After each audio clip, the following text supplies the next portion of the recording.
Yo, halo guys, balik lagi bersama saya di channel Victor Techno. Oke, jadi di video kali ini saya tuh mau rakit PC di tanah 300 ribuan. Nanti PC ini kita siksa dengan main game GTA 5, Valorant, Genshin, Minecraft, FF, dan lain-lain. Tapi sebelum itu saya mau minta maaf kalau saya belum bisa bikinin rakitan PC sesuai requestan kalian. Dan juga kemungkinan kedepannya saya jarang upload konten rakit PC karena stok PC saya sudah habis yang mau dikontenin, jadi mana lagi yang mau dikontenin gitu.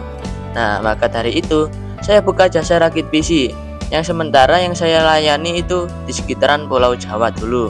Nah, kalau ada yang order nanti juga bisa dikontenin. Kalau kayak gitu nanti juga bisa sering upload konten rakit PC. Dan ya udahlah, tidak usah banyak yapping lagi, kita langsung saja ke komponen yang saya gunakan. Oke, untuk komponen pertama yaitu motherboard. Tapi di sini saya beli paketan motherboard. Lah bang, apa bedanya bang paketan motherboard sama beli satuan? Ya, biasanya sih kalau beli paketan motherboard itu harganya lebih murah. Nah, kalau beli paketan motherboard itu biasanya udah dapat prosesor dan fan-nya. Jadi nggak usah beli fan-nya atau prosesornya lagi. Tapi kekurangannya beli paketan motherboard itu tidak bisa milih merek. Jadi merek Mobo sama prosesornya itu acak, dapat acak.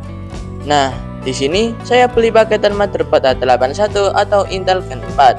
Lah bang, kenapa pakai itu bang? Ya karena iGPU-nya Intel Gen 4 itu udah lumayan oke lah dibandingkan prosesor Core i5 Gen 3 ke bawah. Nah, di video ini kan target saya rakit PC 300.000 dan disiksa buat main game. Nah, masa iya rakit PC 300.000 bisa dapat VGA? Ya bisa sih kalau hoki, walaupun itu masih kentang sih. Nah, makanya saya pilih Intel Gen 4 gitu. Nah, saya beli paketan motherboard A81 ini di harga 230 ribuan. Oke, sebelum lanjut kita bahas isinya paketan motherboard ini. Yang pertama-tama yaitu motherboard. Seperti yang saya bilang sebelumnya, saya dapat merek motherboard acak, yaitu dari merek Wireless. Untuk spek dari motherboard H81 ini itu nggak ada yang menonjol sih menurut saya. Ya seperti Mobo H81 lainnya sih. Nah, tapi saya coba prosesor Core i3 Gen 4 saya pasang di motherboard ini itu no display. Nggak tahu ya kenapa. Oke, kita lanjut ke prosesornya. Saya dapat prosesor Intel Pentium G3 250, prosesor Pentium Gen 4 yang sudah memiliki 2 core 2 thread dengan TDP 54 watt. Masih support DDR3, habis itu punya iGPU atau IGP Intel HD Haswell. Nah, untuk spek singkatnya IGP atau VGA bawaan dari prosesor ini yaitu memiliki 10 execution unit. Nah, sedangkan prosesor Core i5 Gen 3 IGP-nya itu cuma mempunyai 6 execution unit. Jadi ya memungkinkan kalau IGP dari prosesor ini itu lebih baik kalau buat gaming tanpa VGA. Ingat ya, tanpa VGA. Kalau pakai VGA mah beda lagi. Pentium disandingkan Core i5 ya beda jauh. BTW saya minta maaf kalau saya nggak bisa sambil jelasin tutorial rakit PC-nya ya. Ya karena keadaan pas ambil video ini itu tidak memungkinkan. Karena yang dari kotor banget, terus tripodnya nggak bisa. Ya mohon maaf ya. Oke, lanjut ke CPU cooler alias HSF. Untuk HSF di sini saya dapat HSF Intel standar, tapi yang udah lumayan karena tengahnya sudah ada tembaganya. Nah, performa HSF ini itu ya lebih baik daripada HSF standar yang tidak ada tembaganya. Ya walaupun nggak beda jauh sih, cuma ya lebih lumayan lah. Sekarang kita lanjut ke RAM. Di sini saya tambahkan RAM 8GB DDR3 1 keping. Untuk harga dari RAM 8GB DDR3 1 keping itu ada di Rp72.500. Nah, buat kalian yang mau rakit PC dan ingin ngejar performa, saran saya pakai 2 channel ya RAM-nya. Jadi 4 tambah 4 GB, total 8 GB atau 8 tambah 8 GB. Jadi total 16 GB. Nah, itu ada perbedaan performanya, jadi lebih baik. Nah, tapi ya minusnya kalau mau upgrade nanti ke depannya harus jual RAM-nya sih. Jadi agak ribet. Dan sekarang kita lanjut ke storage. Untuk storage di sini saya hanya menggunakan harddisk 250 GB bekas. Untuk harga dari harddisk 250 GB bekas ada di Rp50.000. Tapi ingat, kalau harddisk bekas itu banyak resikonya. Apalagi beli di toko yang tidak jujur. Bisa-bisa sentinelnya itu dimanipulasi. Jadi sentinelnya itu aslinya rusak atau jelek, rendah banget, tapi dimanipulasi seperti baru, jadi 100%. Nah, itu kalau dipakai 2 minggu kemudian bisa-bisa ngedrop, jadi turun banget, akhirnya rusak, jadi rugi deh. Dan sekarang kita lanjut ke PSU. Untuk PSU, saya menggunakan merek PSU Simbada.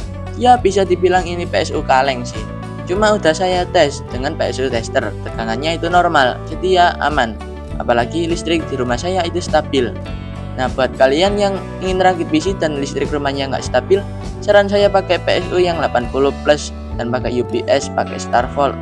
Ya jadi mahal sih. Nah, buat kalian yang ingin beli PSU bekas, saran saya pakai PSU tester, biar lebih aman nantinya. Kalau tegangannya nggak normal itu buang aja. Karena kalau tegangannya nggak normal dan tetap dipakai walaupun masih hidup, itu bisa merusak komponen PC lainnya. Nah, untuk casingnya saya juga pakai merek Simbada. Bisa dibilang ini sepaket lah. Nah, saya dapat casing dan PSU ini itu gratis dari pemberian atau warisan bapak saya. Jadi ini bekas, nggak guna terus dikasih ke saya.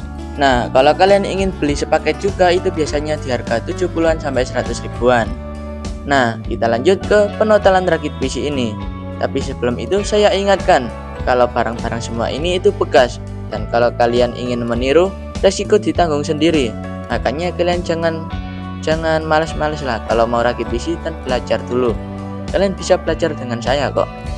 Jadi total harga rakitan PC kali ini dengan harga yang saya dapatkan adalah Rp352.500. Ingat, ini belum termasuk jasa rakit, jasa install, ongkir, dan lain-lain. Dan ini rakit PC mandiri ya. Jadi kalau kalian ingin meniru dengan harga yang sama itu mandiri semua. Tapi harga kalau kalian ingin meniru rakitan PC ini dengan harga yang ada di Shopee itu totalnya Rp437.500. Nah, sekarang kita lanjut ke pengetesan benchmark dan gamenya. Nah, untuk pengujian pertama yaitu kita uji prosesornya terlebih dahulu. Cinebench R15 mendapatkan skor di 232 CP. Oke, kita lanjut ke pengujian iGPU-nya. Di Unigine Heaven di setting 720p low. Untuk FPS-nya mendapatkan di 22 FPS dan skornya ada di 508 skor. Dan untuk pengujian game pertama yaitu Genshin Impact di setting 720p low, lowest, mentok rata kiri, FPS di 30 log, mendapatkan rata-rata di 20-an sampai 25-an FPS untuk di in-game-nya ya.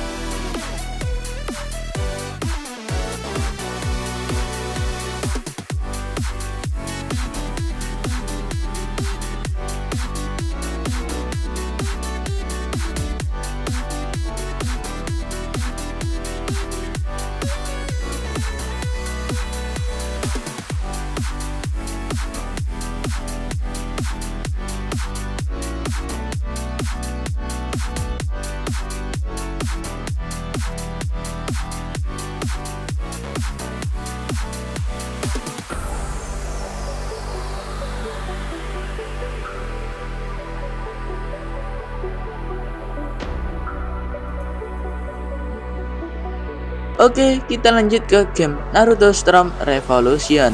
Di setting 768p Phasing off. Untuk settingan grafiknya nggak ada ya kalau di game ini. Mendapatkan di rata-rata 20-an sampai 30-an FPS. Nggak nyampe sih 30-an, mungkin di 25-an.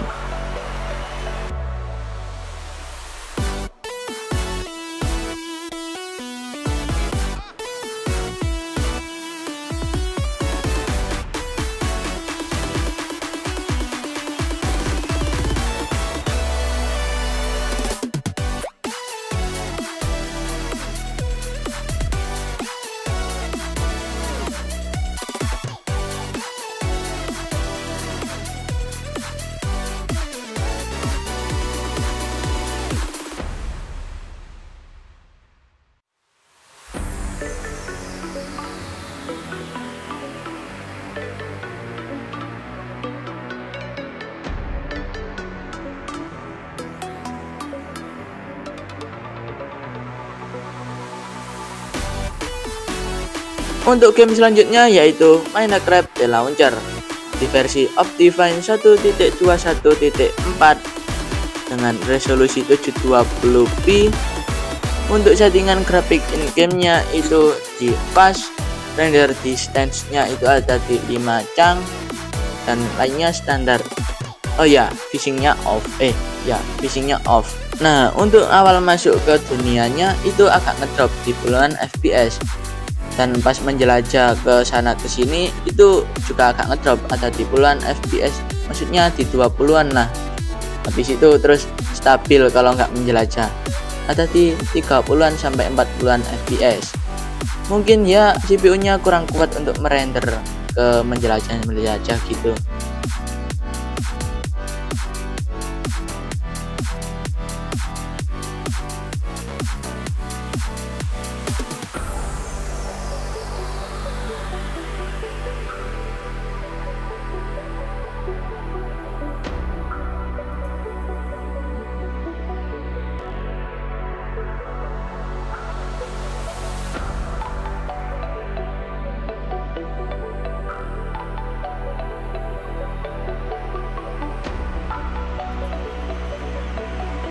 Nah, untuk game selanjutnya yaitu PES 2017 di setting 720p low.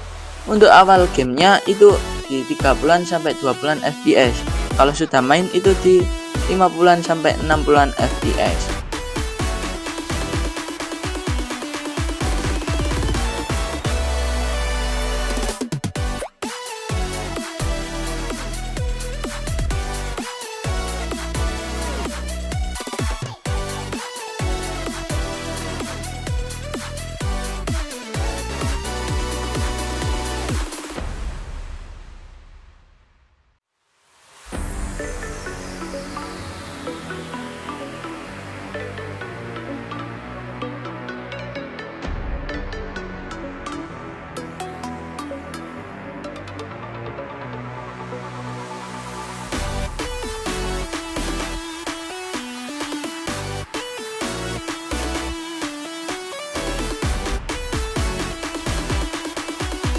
Untuk game selanjutnya yaitu PS2 dengan emulator PCSX2.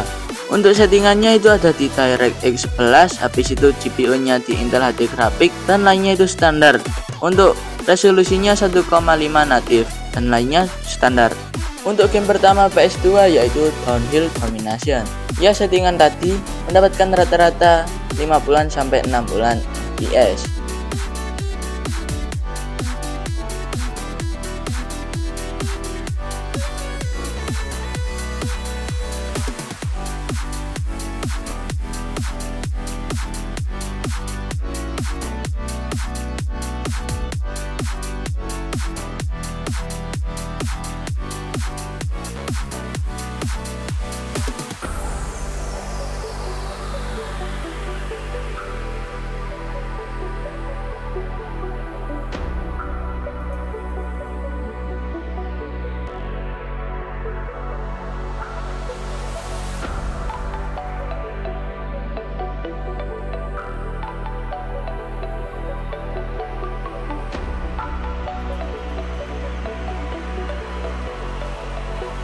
Untuk game selanjutnya yaitu Dragon Ball Z. Lupa nih serinya, cuma ini masih PS2. Mendapatkan rata-rata di 60-an FPS.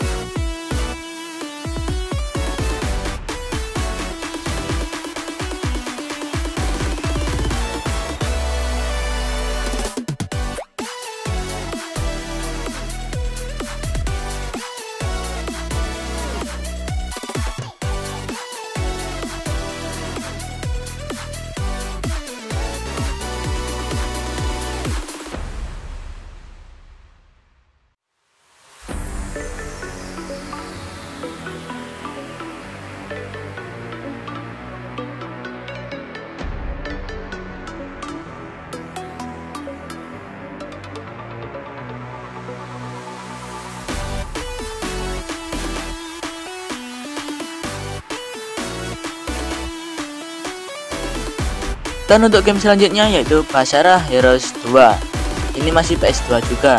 Mendapatkan rata-rata di 60-an FPS.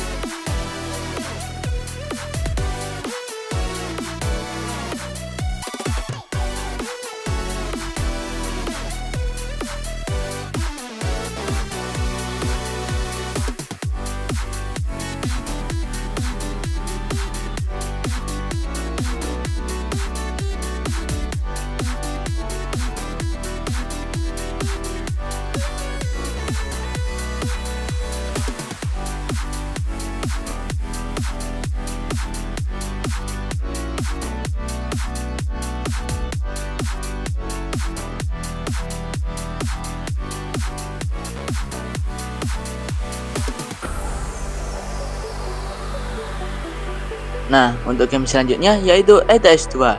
Setting 720p low dengan fishing off, mendapatkan rata-rata di FPS segini, di 40-an sampai 50-an FPS.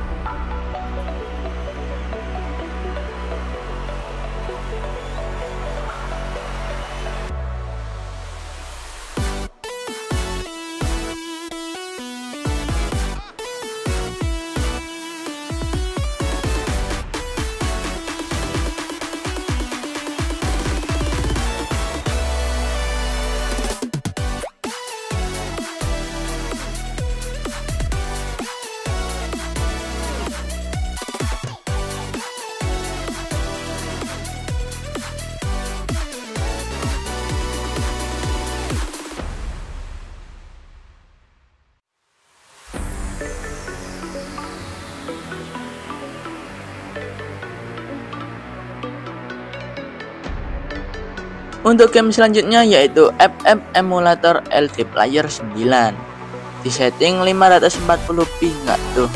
Mana? Puri banget pastinya. Habis itu settingan in-game-nya untuk grafiknya itu smooth, FPS-nya di medium. Untuk FPS di gamenya itu mendapatkan di rata-rata 27-an sampai 30-an FPS.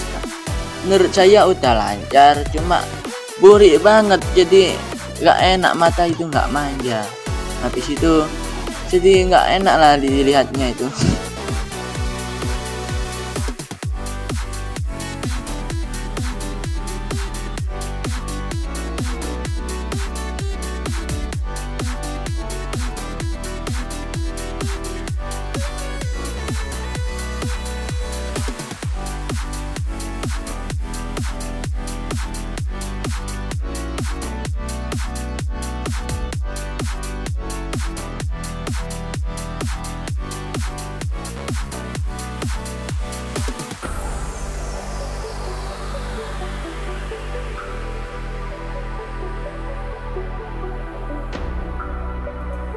Untuk game selanjutnya yaitu GTA 5. Di setting 800x600p mentok rata kiri, fishing off.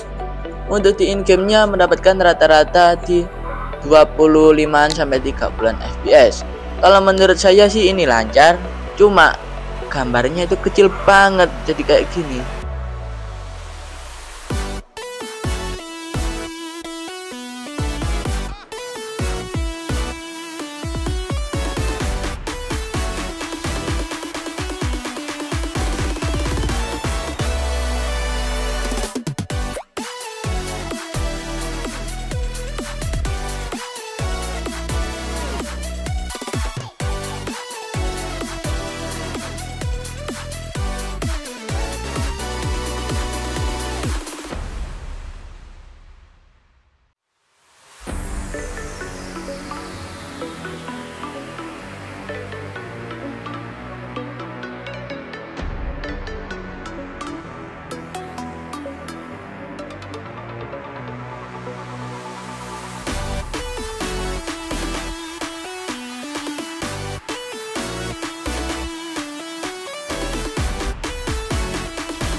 Untuk game terakhir yaitu Valorant.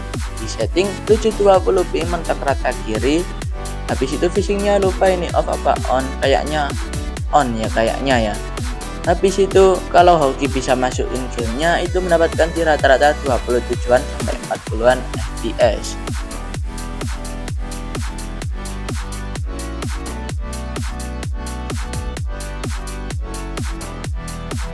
Kenapa tadi saya bilang kalau hoki? Ya karena terus-terusan kayak gini. Tadi satu kali doang berhasil, cuma nggak ke video, cuma pendek doang. Nah selanjutnya begini terus-terusan setiap kali main kayak gini. Habis itu ada alasannya jaringan jalan, padahal internetnya udah bagus. Paling lama ya paling sering ya kayak gini. Habis itu terus loadingnya juga lama banget kayak gini. Nah, jadi PC ini itu cocok buat kalian yang ingin menguji kesabaran, apalagi yang darah rendah. Tinggal rakit PC ini terus install Valorant, akhirnya bisa naik darah tinggi. Tapi bercanda ya guys ya, jangan dibuat serius, ngawur aja ini. Dan ya udahlah ya guys ya, mungkin video tentang rakit PC ini sampai sini aja. Kita bertemu di next konten. Nah, buat kalian yang ada saran buat channel ini atau mau tanya-tanya tentang komputer atau laptop, bisa komen aja. Dan saya berterima kasih buat kalian yang udah nonton video ini, apalagi yang sudah subscribe channel ini. Saya sangat berterima kasih. Sampai jumpa di video berikutnya.